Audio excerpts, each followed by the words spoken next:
Hello and welcome. We are here live in Lisbon at the Eurofan Cafe, which is the Momi restaurant, which has hosted lots of celebrities coming in and out for all of the OGAE fans from all over the world.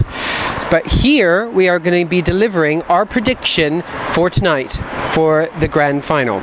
It's happening! Indeed.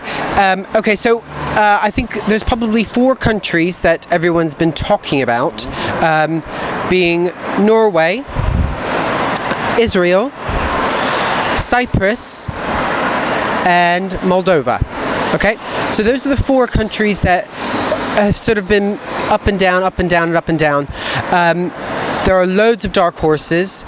This contest is far by over, and anyone could win. So we'll go one by one. We'll discuss who we think. Obviously, Norway to start. Obviously, a former winner, Alexander, knows how to deliver a stage. He's very charismatic. I know you find him arrogant, but he's able to sell the performance. It's a little bit of a gimmicky song, but it works. It's catchy, and you can't get it out of your head. But the important factor to his song is that most of the Eastern Bloc is out. So we feel that a lot of those Eastern Bloc votes will go to Norway because Alexander is actually from Belarus. So I think he has a good shot. What do you guys think? Yeah, obviously I would be very upset if Norway won. I think obviously I didn't like him before I got to Lisbon, and the fact that he's done no interviews and hasn't really integrated with the Eurovision community, then I don't think he deserves to win on that basis. But again, everyone seems to like the song. I can't stand it. But again, if he does win, then that's fine. I will accept that. But I would like him not to win.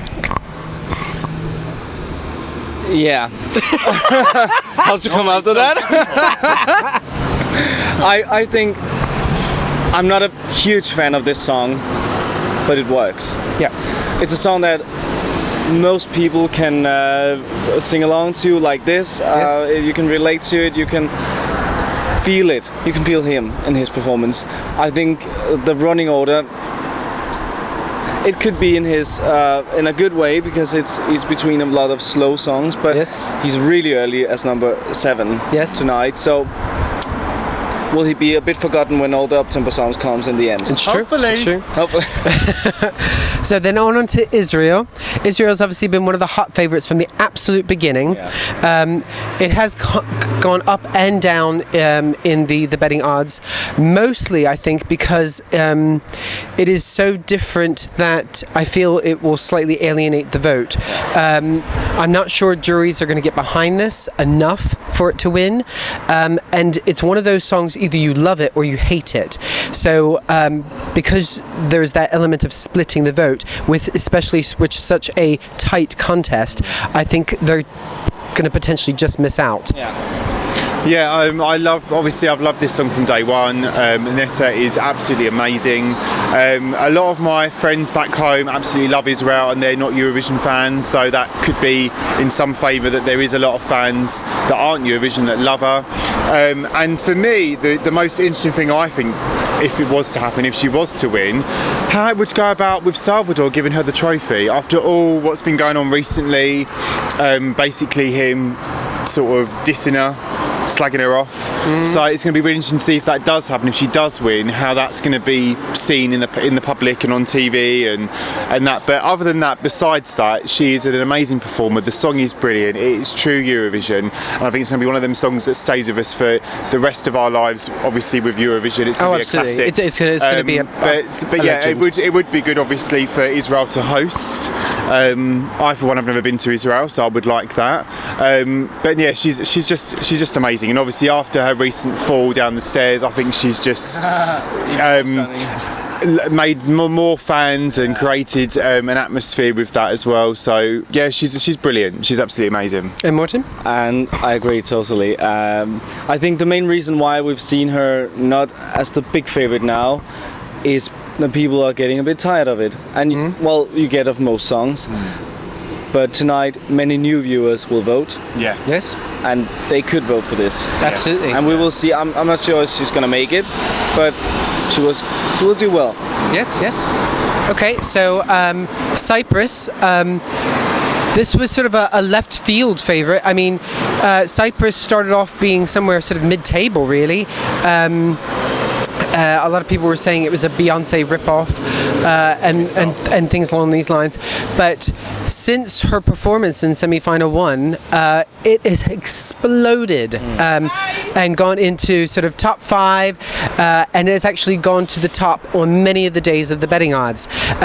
So it's really interesting with this one because I think obviously the fans at home are going to love it. I'm just not sure the jury's going to like it enough to sort of get behind it. I agree.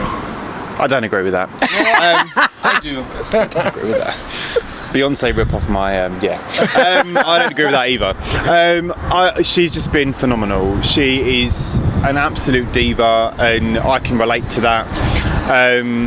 And she's definitely brought the Fuego here. Everyone seems to love her. I've even joined the pineapple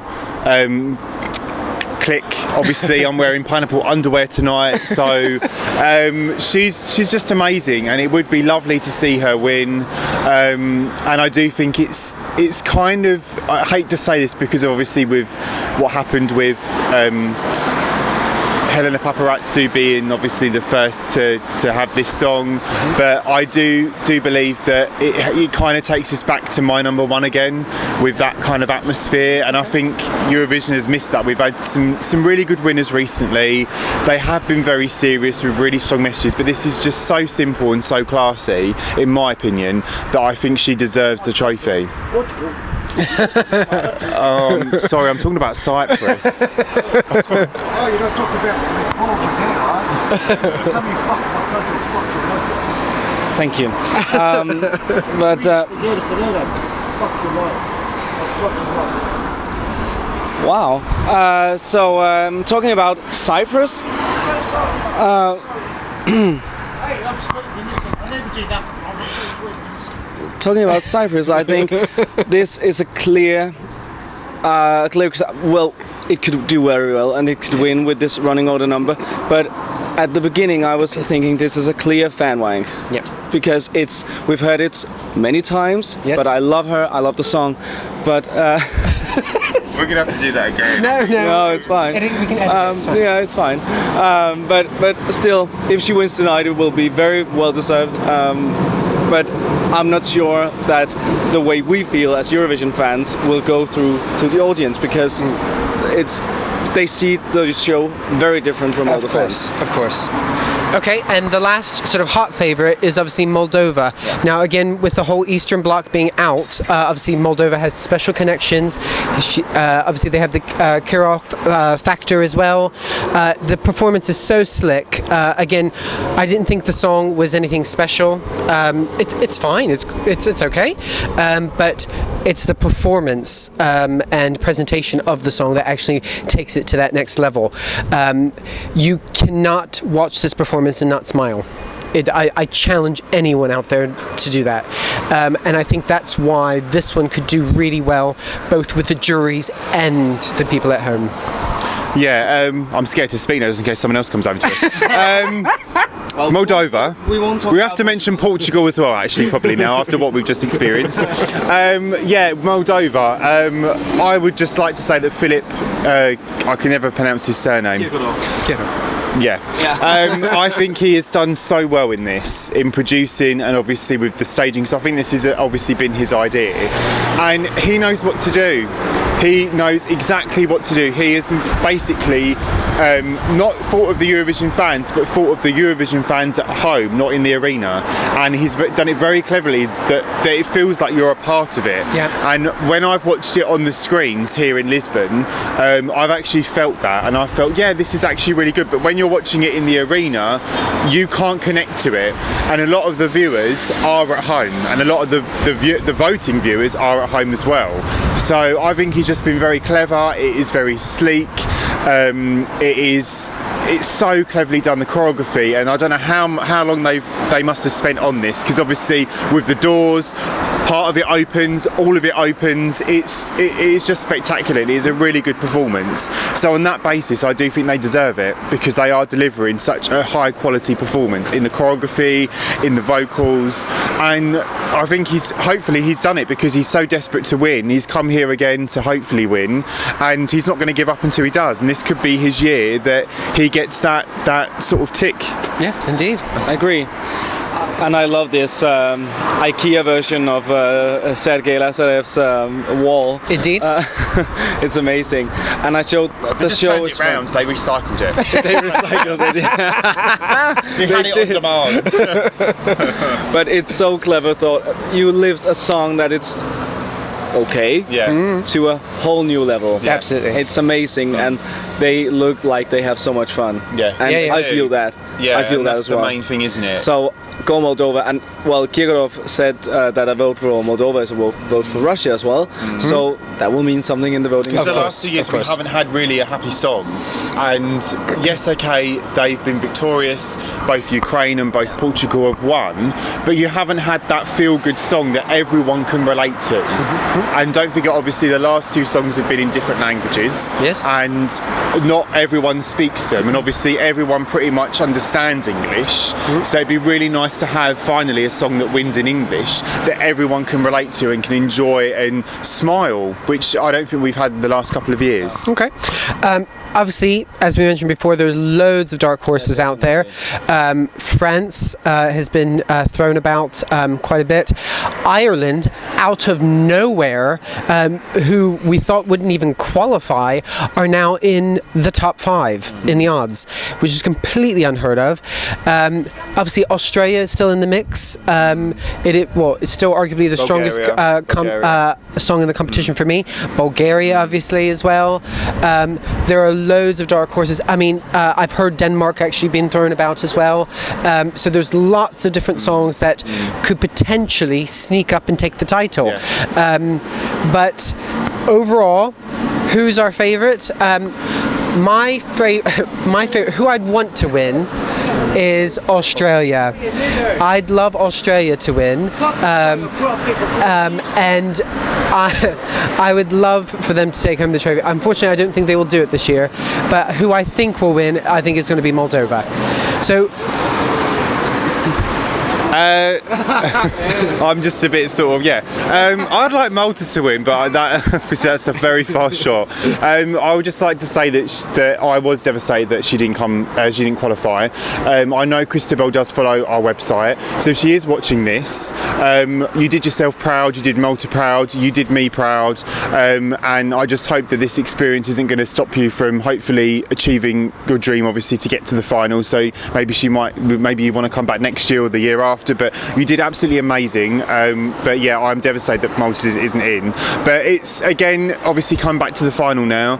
I can't call it. I really can't. I've got a few favourites, and I've done so well in my predictions in the last 2 semis, obviously 7 out of 10 and then 8 out of 10. I don't want to now say one country and then lose my reigning streak. So he's chickening out. I'm chickening out because I want to keep my predictions for semi-final 1 and 2, but there is a few, and obviously Cyprus is one of them. Moldova is another one.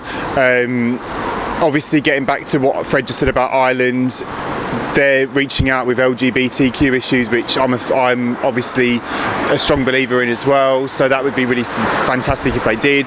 But yeah, it's just too tough to call. I really can't make a decision at all. But obviously, I want to wish everyone the best of luck, and hopefully it will be a really good song. Okay. And Morten? And I was just thinking, what can I say now? Because, I agree. It's so unpredictable, and I love it. It's Eurovision. Tonight we are all aboard. Indeed. I'm saying that while I was thinking of a favorite. But I have, 5 countries. We've talked about them: Moldova, Israel, Cyprus, and I think I would say Israel as well. Yeah. But my personal top favorite is actually a country we didn't mention yet: Germany. This song has a strong message, delivered perfectly, he brought back the LED screens without taking LED screens. yes. You feel like he is taking you in his bubble. Yes, yes. And I love that song. I'm sure it won't win tonight, but for me that's my personal It's like favorite. they do well though. Yeah, I mean, last year. again, Germany has come up very recently as a dark horse as well. They've shot up in the odds as well. So again, I think it's one of those contests that anything could happen, Open to anyone. and this is actually what makes it exciting.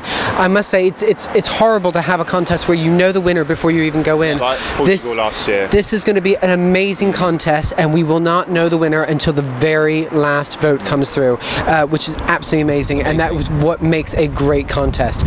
So who do you guys think is going to take home the trophy tonight? Make sure you leave your comments in the section below and let us know. Get in all aboard and celebrate the Eurovision Song Contest with us here in Lisbon. Take care, guys. Sorry for the language.